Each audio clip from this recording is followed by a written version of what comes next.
रामपुर नाम के एक छोटे से गांव में राजू नाम का एक 18 वर्षीय लड़का रहा करता था। राजू अनाथ था। उसकी माँ उसे जन्म देते ही चल बसी और उसके पिता ही उसे पालने के एकमात्र सहारा थे। जब राजू 8 साल का था तो उसके पिता किसी काम से जंगल गए और फिर कभी लौट कर नहीं आए। उसके बाद राजू पूरी तरह अकेला हो गया। राजू गांव की एक टूटी फूटी झोपड़ी में रहता था। उसके घर के पास ही गांव का सरपंच और उसकी पत्नी रहते थे। उनकी अपनी कोई संतान नहीं थी, इसलिए राजू के माता पिता के गुजर जाने के बाद उन्होंने ही राजू को पाला। ये लो राजू बेटा, ये खाना खा लो और अगर कम पड़े तो मुझसे आकर ले लेना। अरे मौसी, मैं कब तक आपके ऊपर बोझ बनकर बैठा रहूंगा? अब तो मुझे शर्म आती है। अरे बेटा, ये तुम कैसी बातें कर रहे हो? अगर तुम हमारे अपने बच्चे नहीं हो तो इसका मतलब थोड़े ना है कि तुम हम पर कोई बोझ हो। आगे से ऐसी बात मत करना। चुपचाप ये खाना खाओ। यह कहकर सरपंच की पत्नी सीमा वहां से चली गई। राजू ने आराम से खाना खाया। खाने के बाद जब वह झोपड़ी से बाहर निकला तो सामने ही सरपंच दिखाई दिए। राजू ने उन्हें देखा और सीधे उनके पास जा पहुंचा। राजू बेटा, खाना खा लिया है ना? जी सरपंच साहब, अभी अभी मौसी खाना देकर गई थी और मैं वही खाकर घर से निकला हूँ। हाँ, अच्छा किया। अब तुम बड़े हो गए हो बेटे, अपना ख्याल रखना सीखो। जी सरपंच जी, 8 वर्ष की उम्र से लेकर अब तक आप ही मेरा ख्याल रखते आए हैं, पर अब मुझे शर्म आने लगी है। अब मैं कुछ काम करना चाहता हूँ। इसमें शर्म की क्या बात है बेटा? हमने तो हमेशा तुम्हें अपना ही माना है। लेकिन अगर तुम्हारा मन फिर भी कुछ करने का है तो सुनो, गांव के पास वाला जंगल अब पहले जैसा खतरनाक नहीं रहा। चाहो तो वहां जाकर लकड़ियां काट सकते हो या शहद इकट्ठा कर सकते हो। जी सरपंच जी, मैं कल ही जंगल जाऊंगा। अब समय आ गया है कि मैं अपने लिए और आपके लिए कुछ कर दिखाऊं। अगले दिन राजू एक कुल्हाड़ी लेकर जंगल की ओर चल पड़ा। कुछ ही देर में वह जंगल पहुंच गया। जंगल में कदम रखते ही उसने सोचा, कुछ भी कहो, सरपंच जी ने बचपन से लेकर अब तक मेरी बहुत मदद की है। अब समय आ गया है कि मैं अपने पैरों पर खड़ा होकर दिखाऊं और अब मैं उनकी सेवा करूं ताकि उन्हें अपनी संतान की कमी महसूस ना हो और वे हमेशा खुश रहें। अभी राजू ये सोच ही रहा था कि अचानक उसकी नजर एक कोयल पर पड़ी जो उसे बड़े ध्यान से देख रही थी। अरे, यह कोयल मुझे इतनी गौर से क्यों देख रही है? इसका आकार तो बाकी कोयलों से बड़ा है और देखने में भी यह कुछ डरावनी लग रही है। राजू ने अभी इतना ही कहा था कि तभी कोयल उड़ती हुई उसके पास आ गई और इंसानी आवाज में बोली, मैं तुम्हें भली भांति पहचानती हूँ। तुम्हारा नाम राजू है और तुम मोहन के बेटे हो। कोयल को बोलते हुए देखकर राजू बहुत डर गया और बोला, ये कैसे मुमकिन है? तुम तो कोयल हो, फिर इंसानी आवाज में कैसे बात कर रही हो? शायद ये मेरी आंखों का धोखा है। भला कोई कोयल इंसानों की तरह बोल सकती है? नहीं, यह तुम्हारी आंखों का धोखा नहीं है। मैं सचमुच बोलने वाली कोयल हूँ। असल में मैं भी कभी इंसान थी, लेकिन एक तांत्रिक ने मुझ पर श्राप दे दिया और मैं कोयल की शक्ल में बदल गई। मैं तुम्हारे पिता के रहस्यों के बारे में सब कुछ जानती हूँ। वे कुछ समय पहले जंगल गए थे और फिर कभी वापस नहीं आए। अरे, न जाने कौन हो तुम। मैं ऐसे कैसे तुम्हारी बात पर विश्वास करूं? कभी सोचा है तुमने? तुम पिछले कई वर्षों से बिना पिता के रह रहे हो, लेकिन गांव में कोई भी तुम्हारे पिता के बारे में बात नहीं करता। तुम्हारी कोई मदद नहीं करता सिवाय तुम्हारे गांव के सरपंच के। लेकिन मैं तुम्हारे पिता के बारे में सब कुछ बता सकती हूँ। तुम्हारे पिता अभी जिंदा हैं और मुझे यह भी पता है कि वे कहाँ हैं। अच्छा तो बताओ, मेरे पिता कहाँ हैं? मैं उनसे मिलना चाहता हूँ। मैं तुम्हें जरूर बताऊंगी, मगर उससे पहले तुम्हें मुझे इस श्राप से मुक्त कराना होगा। राजू को न जाने क्यों उस कोयल से डर महसूस होने लगा। अरे, मुझे तो लगता है कि यह कोई राक्षस है जो मुझे अपने जाल में फंसा रहा है। इससे पहले कि यह मुझे नुकसान पहुंचाए, मुझे यहाँ से भागना होगा। यह सोचते ही राजू तेजी से गांव की ओर दौड़ पड़ा और कुछ ही पलों में अपने घर पहुंच गया। घर पहुंचकर राजू हांफते हुए बोला, अरे बाप रे, ये जंगल तो बहुत खतरनाक है। यहाँ तो जानवर भी इंसानों की तरह बातें करते हैं। मुझे तो लगता है कि वह जरूर कोई राक्षस था। मैं अब कभी उस जंगल में नहीं जाऊंगा। अभी राजू ये सोच ही रहा था कि उसी समय सरपंच की पत्नी उसके लिए खाना लेकर आ गई और राजू को घबराया हुआ देखकर वह बोली, अरे राजू बेटा, ये घबराए हुए क्यों हो? और तुम्हें पसीना भी आ रहा है। सब खैरियत तो है ना? कुछ नहीं मौसी, बस थोड़ा सा सिर दर्द हो रहा था। अरे बेटा, अगर तबीयत ठीक नहीं है तो काम मत करो। लो, पहले ये खाना खा लो और थोड़ा आराम कर लो। राजू ने मौसी से सर दर्द का बहाना बनाकर सच्चाई छिपा ली। मौसी ने ज्यादा सवाल नहीं किए, बस खाना उसके हाथ में दिया और धीरे से कमरे से बाहर चली गई। राजू ने खाना खाया और सो गया। अगली सुबह जब राजू नींद से जागा तो उसके मन का डर समाप्त हो चुका था। वह अपने आप से बोला, अरे शायद मैं कल उस कोयल को बातें करते देखकर कुछ ज्यादा ही डर गया था, लेकिन अगर सोचूं तो उसकी बातों में सच्चाई नजर आती है। वह कोयल मेरे पिताजी के बारे में जरूर कुछ जानती है और यह भी सच है कि गांव में कोई मेरे पिताजी के बारे में बात नहीं करता। जब भी मैंने सरपंच जी से अपने पिताजी के बारे में पूछा, उन्होंने हमेशा बात टाल दी। बस इतना ही कहा कि मेरी माँ जन्म देते ही चल बसी और मेरे पिताजी कई साल पहले जंगल गए थे, जो फिर कभी वापस नहीं आए। मुझे उस जंगल में जाना चाहिए और उस कोयल को ढूंढकर अपने पिताजी के बारे में पूछना चाहिए। यह कहकर राजू जंगल की ओर चल पड़ा और कुछ ही देर में वह जंगल के उसी स्थान पर जा पहुंचा जहां कल उसे वह कोयल मिली थी। वह कोयल वहां पहले से ही मौजूद थी और राजू को देखकर उड़ती हुई सीधा उसके पास आ गई। मुझे पता था कि तुम जरूर आओगे, क्योंकि तुम भी अपने पिताजी मोहन की तरह ही बहादुर हो। मैं सिर्फ इसी वजह से आया हूँ क्योंकि मुझे अपने पिताजी से मिलना है। तुम कह रही थी कि तुम मेरे पिताजी के बारे में जानती हो, तो बताओ मेरे पिताजी कहाँ हैं? मुझे उनसे मिलना है। कल मैंने कहा था कि इसके लिए पहले तुम्हें मुझे इस श्राप से मुक्त कराना होगा, लेकिन तुम चिंता मत करो, मैं तुम्हारी मदद करना चाहती हूँ। तुम मुझे अपना दोस्त समझो। मैं जानती हूँ कि तुम बचपन से ही गरीबी से जूझ रहे हो और कभी-कभी इस बात पर तुम्हें शर्म भी आती है। यह सुनकर राजू उदास होकर बोला, हाँ, तुम बिल्कुल सही कह रही हो। मैं सचमुच गरीब हूँ। बचपन से ही सरपंच जी और उनकी पत्नी ने मुझे पाला है, लेकिन अब हर वक्त उन पर बोझ बनकर रहना मुझे अच्छा नहीं लगता। मैं चाहता हूँ कि अब मैं खुद कमाऊं, ताकि वे दोनों चैन से बैठकर खाएं और खुश रहें। अगर तुम चाहो तो मैं तुम्हें धन कमाने का रास्ता दिखा सकती हूँ। अच्छा, मगर वह कैसे? तुम मेरी मदद कैसे कर सकती हो? मैं इस जंगल के सारे रहस्यों को जानती हूँ। आओ मेरे साथ चलो। ये कहकर कोयल उड़ चली और राजू उसके पीछे पीछे चल पड़ा।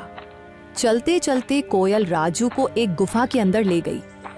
उस गुफा के बारे में किसी को कुछ पता नहीं था, क्योंकि यह जंगल पहले बहुत खतरनाक माना जाता था। इसीलिए लोग इस जंगल में आना पसंद नहीं करते थे। गुफा के अंदर जाते ही राजू की नजर एक बक्से पर पड़ी। अरे, इस बक्से में क्या है? मैं अभी इसे खोलकर देखता हूँ। जब राजू ने उस बक्से को खोला तो उसमें बेहिसाब हीरे जवाहरात निकले। उन्हें देखकर राजू हैरानी से बोला, अरे बाप रे, इस बक्से में तो ढेर सारे हीरे जवाहरात हैं। ये सब सामान किसका है?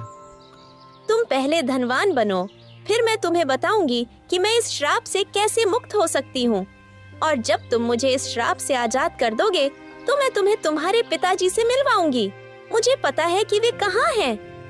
उस दिन का तो मुझे बेसब्री से इंतजार रहेगा।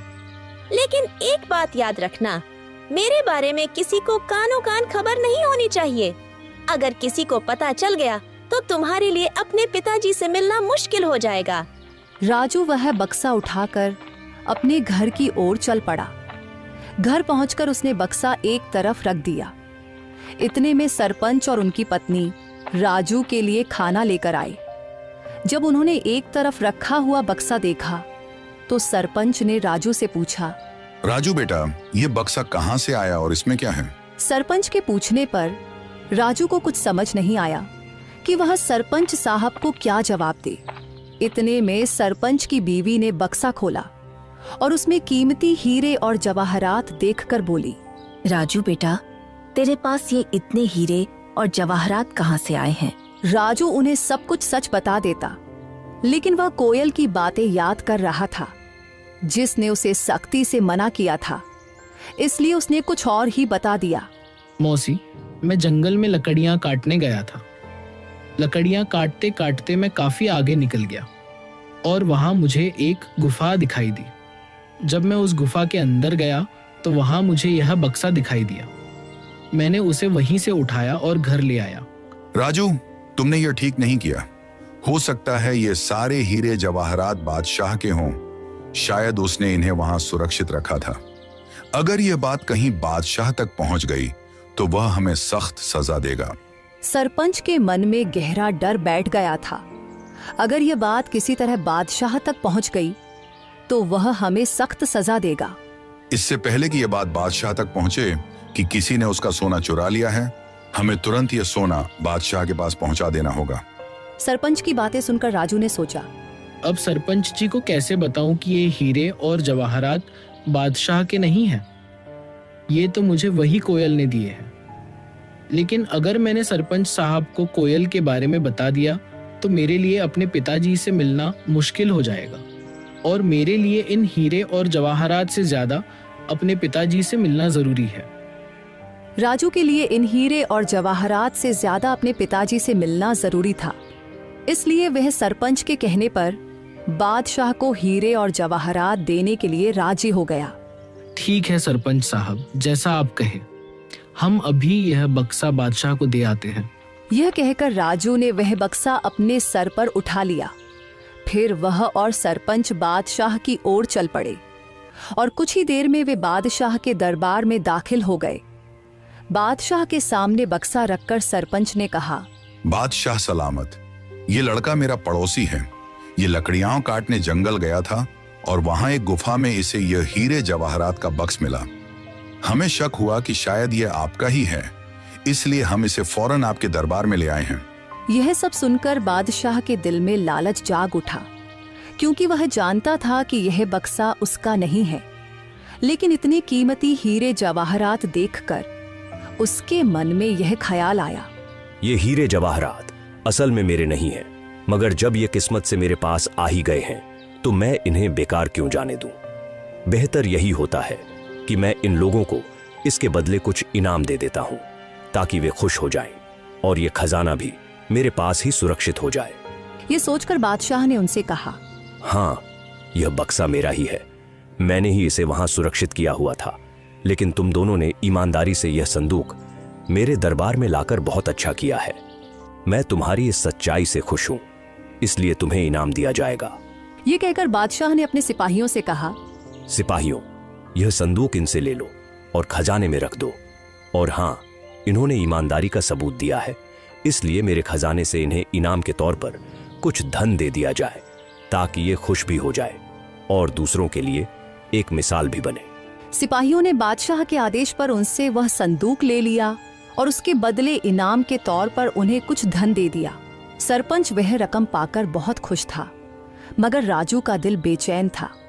उसे अच्छी तरह मालूम था कि बादशाह झूठ बोल रहा है, लेकिन वह कुछ कह नहीं सकता था क्योंकि कोयल ने उसे अपनी सच्चाई बताने से मना किया था। राजू को डर था कि अगर उसने सच बता दिया तो उसका अपने पिताजी से मिलना मुश्किल हो जाएगा। राजू के लिए दौलत से बढ़कर अपने पिताजी से मिलना जरूरी था, इसलिए वह चुप रहा और फिर दोनों इनाम की रकम लेकर अपने घर की ओर चल पड़े। राजू सरपंच के साथ उसके घर चला गया और घर पहुंचकर उसने अपनी रकम भी सरपंच को दी और कहा, सरपंच जी, ये रकम भी आप ही रख लीजिए। आपने हमेशा मेरी देखभाल की है और मुझे खुशी है कि ये रकम आपके काम आएगी। सरपंच को वो रकम देकर राजू वहां से चला गया और अगले दिन सुबह होते ही राजू फिर से जंगल की ओर चल पड़ा और कुछ ही देर में वह जंगल की उसी जगह पहुंच गया जहां उसे वह कोयल मिली थी। तभी वहां एक साधु आ पहुंचा जो एक बरगद के नीचे बैठा था। उसने राजू से पूछा, अरे बेटा, तुम कौन हो और इस जंगल में क्या कर रहे हो? मैं मोहन का बेटा हूँ और मैं इस जंगल में आता जाता रहता हूँ। ये सुनकर साधु चौंक तो गया मगर कुछ नहीं बोला और चुपचाप वहां से चला गया। साधु के जाते ही कोयल उड़ती हुई वहां आ पहुंची। वह साधु तुमसे क्या कह रहा था? कुछ नहीं, वह बस पूछ रहा था कि तुम कौन हो और यहाँ क्या कर रहे हो। मैंने बताया कि मैं मोहन का बेटा हूँ और यहाँ आता जाता रहता हूँ। यह साधु असल में एक धोखेबाज है। उसने सिर्फ साधु का वेश ओढ़ रखा है, लेकिन अंदर से वह एक शैतान है। मुझे उस साधु से कोई मतलब नहीं है। मुझे सिर्फ तुम और अपने पिताजी की परवाह है। बस तुम बताओ कि मैं तुम्हें उस श्राप से कैसे मुक्त करवा सकता हूँ। अच्छा, तो चलो फिर मेरे साथ। वह राजू को एक गुफा के अंदर ले आई जहाँ एक शीशे की बोतल पड़ी थी जिसमें जल भरा हुआ था। कल पूर्णिमा की रात है। तुम्हें आधी रात को इसी जगह आकर आंखें बंद करके उस बोतल को तोड़ना होगा। बोतल टूटते ही मैं शराब के प्रभाव से मुक्त हो जाऊंगी और फिर तुम्हें यह राज बताऊंगी कि तुम्हारे पिता कहाँ हैं। क्या मैं इस बोतल को अभी तोड़ दूं? नहीं, कल पूर्णिमा की रात है। तुम इसे सिर्फ कल ही तोड़ सकते हो।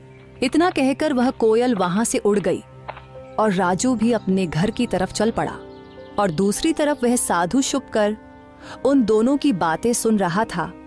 वह भी राजू के पीछे चल पड़ा। जब राजू अपने घर के करीब पहुंचा तो उसने साधु को अपने पीछे आते देखा और वहीं रुक गया। साधु करीब आकर राजू से बोला, मैंने अपनी आंखों से देखा है कि तुम कोयल से बात कर रहे थे। देखो, तुम इस कोयल को नहीं जानते। वह कोई साधारण कोयल नहीं है। मैं सब जानता हूँ, लेकिन वह कोयल मेरे पिताजी के बारे में जानती है और मैं किसी भी कीमत पर अपने पिताजी को पाना चाहता हूँ। तुम्हारे पिताजी अब इस संसार में नहीं रहे। वह कोयल तुम्हें फंसाकर श्राप से मुक्ति पाना चाहती है। यह सुनकर राजू क्रोधित हो गया। अरे साधु महाराज, मैं साधुओं का सम्मान करता हूँ मगर तुम्हारे जैसे पाखंडी साधुओं का नहीं। याद रखो, इसके आगे मैं एक भी शब्द बर्दाश्त नहीं कर सकता। बेहतर है चुपचाप यहाँ से निकल जाओ। साधु कुछ कहने ही वाला था कि राजू ने उसे धक्का दे दिया और कहा, चले जाओ वरना तुम्हारे लिए अच्छा नहीं होगा। यह कहकर राजू अपने घर चला गया और दूसरी तरफ सरपंच और उसकी बीवी जब अपने घर से निकले तो उनकी नजर साधु पर पड़ी। वे दोनों साधु के पास आए और सरपंच ने साधु से कहा, अरे साधु महाराज, आप यहाँ क्या कर रहे हैं? मैंने राजू को सच्चाई बताने का प्रयास किया, लेकिन वह सुनने को तैयार ही नहीं हुआ और वह उस कोयल को श्राप से मुक्त करवाना चाहता है। अगर वह कोयल अपने श्राप से मुक्त हो गई तो गांव में तबाही आ जाएगी। गांव का एक भी व्यक्ति जीवित नहीं बचेगा। हाँ, बिल्कुल सही, लेकिन राजू सुनने के लिए तैयार ही नहीं है। साधु महाराज, आप चिंता मत करें, मैं अभी राजू को समझाता हूँ। ये कहकर सरपंच उसी वक्त राजू के घर गया और घर जाकर राजू से कहा, राजू, यह मैं क्या सुन रहा हूँ? तुम जंगल में किसी कोयल से मिलते हो जो इंसानों की तरह बातें करती है। क्या तुम्हें यह अजीब नहीं लगा कि एक कोयल इंसान की तरह कैसे बोल सकती है? ओह, तो आपको पता चल गया। देखिए सरपंच जी, शुरू में मुझे यह सब अजीब लगा था, लेकिन अब नहीं। और मुझे पूरा विश्वास है कि यह बात आपको उस साधु ने ही बताई होगी। देखिए सरपंच जी, 8 साल पहले मेरे पिताजी रहस्यमय ढंग से लापता हो गए थे और वह कोयल जानती है कि मेरे पिताजी कहाँ हैं। मैं बस अपने पिताजी को पाना चाहता हूँ, उनसे मिलना चाहता हूँ। बेटा, तुम अपने पिताजी के बारे में कुछ भी नहीं जानते हो? हाँ, मैं नहीं जानता, बिल्कुल नहीं जानता, क्योंकि आपने कभी मुझे बताया ही नहीं और न ही गांव वालों ने कुछ कहा, तो फिर मैं कैसे जान पाता। अब मैं किसी की बात पर विश्वास क्यों करूं? बताइए। मुझे सिर्फ कोयल की बात पर विश्वास है और कल पूर्णिमा की रात है। कल मैं उस कोयल को श्राप से मुक्त कर दूंगा और वह कोयल श्राप से आजाद होकर मुझे मेरे पिताजी से मिलवाएगी। इतना कहकर राजू गुस्से में घर से बाहर निकल गया। राजू, मेरी बात सुनो। राजू, रुको। सरपंच ने राजू को आवाजें दी मगर उसने एक भी न सुनी और घर से निकल गया। सरपंच भी घर से बाहर आया और साधु भी घर के बाहर ही खड़ा था। सरपंच ने साधु से कहा, राजू पता नहीं कहाँ गया है। अब हमें कल तक का इंतजार करना होगा और जंगल में जाकर राजू को बोतल तोड़ने से रोकना होगा। अगली रात साधु सरपंच को लेकर जंगल में उस गुफा के पास ले गया और कहा, यही वह गुफा है जहां वह बोतल पड़ी है जिसमें उस डायन कोयल की शक्तियां हैं। राजू यहाँ आता ही होगा, हम एक तरफ छुप जाते हैं। यह कहकर वे दोनों गुफा के एक तरफ छुप गए और उसी वक्त राजू वहां आ जाता है। राजू को देखकर वह कोयल उड़ती हुई राजू के पास आई और बोली, यहाँ साधु और सरपंच आए हैं। वे गुफा के एक तरफ चुपचाप खड़े हैं। वे तुम्हें इस बोतल को तोड़ने से रोकेंगे, पर तुम उनकी बात मत मानना। अगर तुम उनकी बात मान लो तो तुम कभी अपने पिताजी से नहीं मिल पाओगे। नहीं, मैं उनकी बात नहीं मानूंगा। ठीक है, तो तुरंत जाओ, वह बोतल उठाकर ले आओ और उसे तोड़ डालो। राजू जल्दी से गुफा के अंदर गया और वह बोतल उठा लाया। जैसे ही वह उस बोतल को तोड़ने लगा तो साधु और सरपंच वहां आ गए। राजू रुको, इस बोतल को मत तोड़ो, तुम बहुत बड़ी गलती कर रहे हो। नहीं, मुझे किसी भी हाल में अपने पिताजी से मिलना है। राजू ध्यान से सुनो, ये कोयल कोई साधारण पक्षी नहीं बल्कि एक डायन है। आज से 10 साल पहले जब तुम छोटे थे, इस डायन ने पूरे जंगल पर कब्जा कर रखा था। जो भी गलती से इस जंगल में जाता फिर कभी लौट कर नहीं आता था। तब तुम्हारे पिताजी और मैंने मिलकर ठान लिया कि इसे रोकना ही होगा। हमने साधु महाराज से उपाय पूछा। उन्होंने बताया कि इस अभिशाप को खत्म करने के लिए तुम दोनों में से किसी एक को जंगल के पास वाले कुएं में अपनी जान देनी होगी। तुम्हारे पिताजी बहादुरी से आगे आए और यह बलिदान स्वयं देने का निश्चय किया। उन्होंने कुएं में छलांग लगाई और साधु महाराज ने उस डायन की सारी शक्तियां एक बोतल में कैद कर दी और उसे कोयल में बदल दिया। इस तरह यह जंगल सुरक्षित हो गया। मगर यह राज हमने किसी को नहीं बताया। गांव वाले कुछ नहीं जानते। ये बात सिर्फ मुझे और साधु महाराज को मालूम थी, इसलिए हमने तुम्हें भी कभी नहीं बताया। लेकिन अगर तुमने ये बोतल तोड़ दी तो ये फिर से अपने असली रूप में आ जाएगी। ये सिर्फ उसकी एक चाल है। ये लोग झूठ बोल रहे हैं। सच्चाई वही है जो मैं कह रही हूँ। अगर मेरे मन में कोई चाल होती तो मैं तुम्हारी मदद क्यों करती? क्या गांव वालों ने कभी तुम्हारी मदद की? नहीं। तुम्हें धन, सामान, हीरे मोती सब मैंने दिए। अब मैं तुम्हें तुम्हारे पिताजी से भी मिलवा रही हूँ। राजू भ्रम में पड़ गया और उसने वह बोतल जमीन पर फेंक कर तोड़ दी। फिर अचानक वह कोयल एक डायन के रूप में आ गई। राजू, तुमने मेरा बड़ा काम आसान कर दिया। अब मैं आजाद हूँ और अब तुम सबकी शामत आ गई है। आज मैं तुम में से किसी को भी जिंदा नहीं छोड़ूंगी। राजू, तुमने बहुत बड़ी गलती कर दी है। अब यह डायन हमें किसी भी हाल में जिंदा नहीं छोड़ेगी। मुझे माफ कर दीजिए सरपंच साहब, मैं उसके बहकावे में आ गया था। क्या अब इसका कोई हल नहीं बचा?